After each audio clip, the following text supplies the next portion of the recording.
ජීවිතයේ මේ විදියට ප්‍රාර්ථනා පුරවාගෙන කාලය තුල දිව යනවා කලකී දේවල් පමණක්. Hi everyone, welcome back to my YouTube channel. ඉතින් ඔයාලා හැමෝම සතුටින් පරිස්සමින් ඇති කියලා මං හිතනවා. අද ඒ කියන්නේ පොයි දවස ඔක්තෝබර් මාසේ 6 වෙනිදා. ඉතින් අද අපිට තියෙනවා උපාසක දානේ ලෑස්ති කරන්න පන්සලට. දහවල් දානේ තමයි අපි බාරගෙන තිබුණේ. ඉතින් දැන් වෙනකොට වෙලාව පාන්දර 4යි. ඒ කියන්නේ අපි නැගිට්ටේ මට මතක විදිහට 3ට වගේ. ඉතින් මේ වෙනකොට වැඩ භාගයක් කරගෙන යන ගමන් ඉන්නේ. ඉතින් දැන් මං හදන්නේ දානේ ලෑස්ති කරන කට්ටියට තේ ටිකක් හදන්න. මාගාව තිබුණ කලින් දවසේ හදපු කප් කේක්ස් වගේක්. ඔයගොල්ලන් මගේ YouTube channel එකත් එක්ක එකතු වෙලා ඉන්නවා නම් එයාලා දන්නවා මම මේ වෙනකොටත් කේක් හදනවා. ඉතින් ඔය හදපු කප් කේක්ස් වගේක් තිබුණා. ඒකත් එක්ක තමයි මම තේ දෙන්න ලෑස්ති කරන්නේ. ඉස්සෙල්ලාම පරිප්පු එක පිළිපේ තිබ්බා. දැන් නම් ඒක බාගෙට ඉදීගෙන එන ගමන් තියෙන්නේ. ඒ අතරතුර බෝන්චි ටික කට්ටිය එකම එකතු වෙලා කපනවා. ඉතින් අලත් ඒ එක්කම වගේ අලත ඇඹිලා තිබුණ නිසා සුද්ධ කරගත්තා.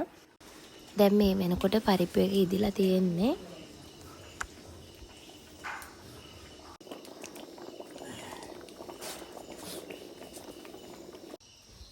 දැන් ලෑස්ති වෙන්නේ බෝන්චි එක තියාගන්න. බෝන්චි එකට ඉස්සලාම තෙල් දාලා තමයි ලිපේ තිබ්බේ. එතකොට රසයි.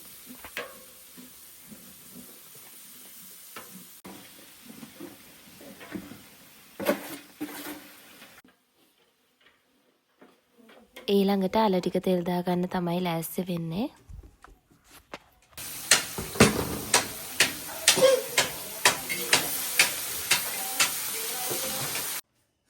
මේ වෙනකොට අල තෙල් දාලා බෝන්චි එකත් උයලා සහ පරිප්පු මාළුවයි තුනම රෑස්ති. දැන් ලෑස්ති වෙන්නේ බත් එකට ඕනේ බඩු ටිකත් ලෑස්ති කරගෙන බත් එක තියන්න.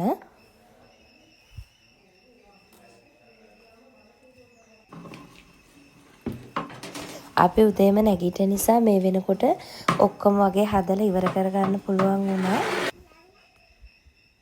බත් එකත් ඉදෙන ගමන් තියෙන්නේ. ඔක්කොම වැඩ ටික ඉක්මනට ඉවර කරගෙන අපි පන්සල් යන්න ලෑස්ති වුණා. ඉතින් දැන් නම් මේ අපි පන්සලට ඇවිත් ඉන්නේ. ඇවිත් ඉස්සලාම කළේ පූජාව ලෑස්ති කරන එක. ඉතින් අපි ගෙනිච්ච කෑම වලින් හැම જાතියකින්ම තියලා බුද්ධ පූජාව ලෑස්ති කරගත්තා. අපි දානෙට හැදුවේ පරිප්පු අල තෙල් දාලා බෝන්චි පපඩනුයි කඩ්ලටුයි.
මේ තියෙන්නේ අපේ ගමේ පන්සල. හරිම ලස්සනයි, හරි නිස්කලංකයි. ඇත්තටම දානි දීලා ඉවර වුණාට පස්සේ අපේ හිතවලට මාර ලොකු සැනසීමක් ලැබුණේ. දැන් මේ වෙනකොට දානි දීලා ඉවරයි. ඉතින් දානි දීලා ඉවර වෙලා අයිස්ක්‍රීමුත් බෙදලා මම ওই අයිස්ක්‍රීම් එකක් කනවා. දැන් ප්ලෑන් කරගෙන ඉන්නේ ගෙදර ඇවිත් නාන්න යන්න. හායි ළමයි, අපි යනවා දැන් නාන්න. අපේ ගෙවල් ළඟම වගේ තියෙන මේ නාන තැන. දැන් යන ගමන් ඉන්නේ මේ ගෙවල් ළඟ ඉඳන් හරි ළඟයි. යන ගමන් කුඹුරක් මැදින් තමයි යන්න තියෙන්නේ. මේ දවස්වල වැස්ස නිසා ටිකක් මඩ ගතිය තියෙනවා. මේ චූටි පාරක් තියෙන්නේ. හස්බන්ඩ්ුයි බබයි ඉස්සෙල්ලා ගියා. අපේ ලැසි බබත් අරගෙන යන්නේ. යා. ළමයි මේ තමයි අපේ ඇල. ඉතින් මේ දවස්වල වැස්ස නිසා වතුර හොඳට තියෙනවා. අපිට හොඳට නාගන්න පුළුවන් හරිම පිරිසිදුවට ඇල තියෙනවා. බලන්න කවුද ඉන්නේ කියලා ගහ උඩ. එයා අපි ආවට පස්සේ බය වෙලා උඩටම ගියා.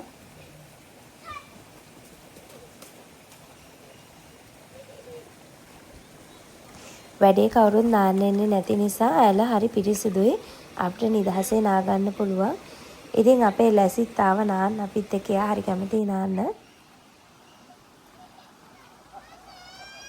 ගොඩ දවසකින් තමයි ඇලට නාන්න ආවේ.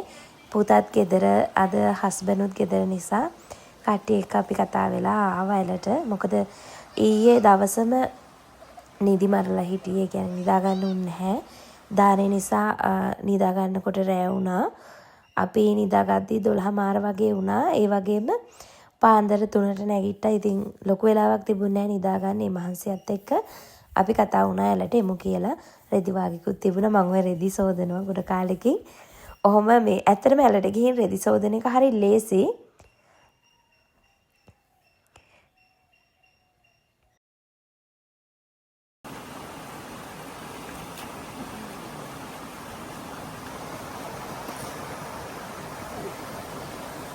එදා නම් අපි ඇති වෙන්න නෑව. මට මතක විදිහට අපි ඇලේ හිටියා පැය 2-3ක්ම. ඉතින් ගොඩ වෙලා නෑවා. කවුරුත්ම ආවෙත් නැති නිසා නිදහසේ ගොඩ වෙලා ඇලට වෙලා ඉන්න පුළුවන් වුණා. වතුරත් හරි පිරිසිදුයි. මේ ඉන්නේ බබාගේ ආසාවට අල්ලපු මාළු ටික මෙතන. මේ ඉස්සෝ පැටවු ටිකකුයි බුලත් හපයි ඒ වගේම චුටි චුටි මාළු ටිකක් තමයි ඉන්නේ. මේ මාළු ටික අපි ඇලෙන් යනකොට ඇලට හපව් දාලම තමයි ගියේ. ඉතින් ඊට පස්සේ අපි ගෙදර ආවා. ගෙදර ආවට පස්සේ මට ලොකු වැඩක් තිබුණා කරන්න. ටීචර්ස් ඩේ එකට කේක් ඕඩර් එකක් තිබුණා හදන්න. ඉතින් ඒක එනවා කිව්වා හවස් වෙලා ගෙනියන්න. ඒ නිසා ගෙදර ඇවිත් අඩිබිඩියේ ඒ කේක් එකේ වැඩ ටික ඉවර කරා. ඒ වැඩ ටික ඉවර කරලා ඊට පස්සේ අපි ගියා දේවාලේ පෙරහැර බලන්න. මේ පෙරහැර අවුරුද්දකට සැරයක් තමයි තියෙන්නේ. ඉතින් අපි යනකොට ගොඩක් රැ වුණා. පූජා වටි පූජා කරන්නත් පුළුවන්. මැදගොඩ ඓතිහාසික පත්තිනි දේවාලය තමයි මේ දේවාලේ පෙරහැර. ඉතින් අපි යනකොට ටයිම් එක පහු වෙලා තිබිච්ච නිසා අපි කරේ බබාට සෙල්ලම් බඩු ඉල්ලුවා. වටේටම කඩ දාලා තිබුණා. එයාට සෙල්ලම් බඩු අරන් දීලා කන්න ජාතිත් අරගෙන එව්වත් කාලා පෙරහැර පටන් ගන්නකල් හිටියා පැත්තකට වෙලා. පෙරහැර පටන් ගන්න කලින් දේවාලයේ ඉදිරිපිට ඒගොල්ලන්ගේ නර්තනය ඉදිරිපත් කරනවා.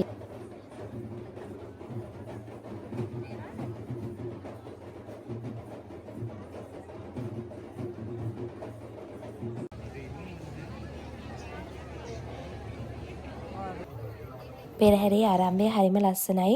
ඒ වගේම අවසානයත් ඒ වගේම ලස්සනට තිබුණා. ඉතින් පෙරහැර යන්නේ දේවාලේ වටේ පොඩි ඉඩක් ප්‍රමාණයක විතරයි. ඒ පොඩි ඉඩ ප්‍රමාණයක ගියත් පෙරහැර හරිම ලස්සනට ඒගොල්ලන් පිළිවෙල කරලා තිබුණා. ඉතින් නර්තනාංග ගොඩාක් තිබුණා. ඒ වගේම තමයි අලි ඇතුත් සාමාන්‍ය සංඛ්‍යාවක් ඒගොල්ලන් පෙරහැරට යොදාගෙන තිබුණා. හරිම ලස්සනයි. ඉතින් අපි පෙරහැර එක වටයක් යනකල් ඉඳලා බලලා ගෙදර ආවා. මොකද මේ අපි කලින් දවසෙත් නිදාගෙන හිටියේ නැති නිසා ගොඩක් වෙලා ඉන්න අමාරුයි. ඉතින් එදා දවසේ ඔන්න ඔය විදිහට පෙරහැරත් බලලා දවස අවසන් කරා.